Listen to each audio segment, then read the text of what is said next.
Well, the local markets came out of the blocks fast today, but faded down the line. I spoke to Charlie Aitken from Bell Potter Securities earlier. Well, Charlie Aitken, most sectors of the market have moved ahead today, but was there any conviction out there? Ticky, I wouldn't say there was much conviction. We started off pretty brightly, ticked through the 4,300 mark, which has proved resistance on the market for some time, but then just faded in the afternoon, only to finish up 14 points. So, look, there were some comments from Bill Shorten about unemployment and also the impact of the Aussie dollar, and also some comments from the RBA Governor Stevens that just took the wind out of the market in the afternoon. So I would say it didn't have much conviction, actually. We've got the mining tax in the Senate, of course, today. Meanwhile, resources were one of the better sectors. Well, this is an interesting situation. I mean, the mining tax is taken as a given by the market that it will pass the Senate in its unadjusted form.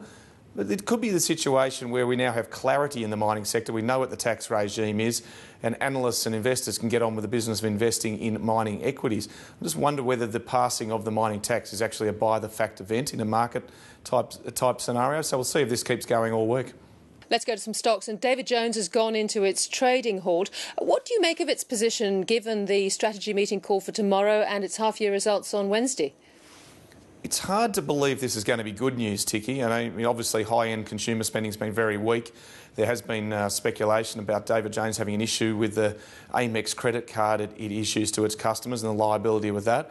And it seems that it's hard to know whether this was a scheduled or unscheduled strategy meeting for David Jones. But we'll just have to see what comes. But I don't suspect it'll be good news.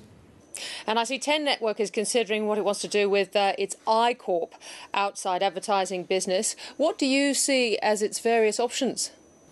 There's clearly a trade sale. There would be trade buyers of iCorp. It's a good business. Outdoor advertising has seen some consolidation lately. Perhaps APN or some of the others could have a look at that. I think the market got this right today where they put the shares of Channel 10 up a few percent, feeling that iCorp was a saleable asset and they could pay down some debt with the proceeds of that. So the market voting quite positively on that because it actually is a tradable asset. Charlie Aitken, thank you very much for kicking off the week for us. Thank you, Ticky.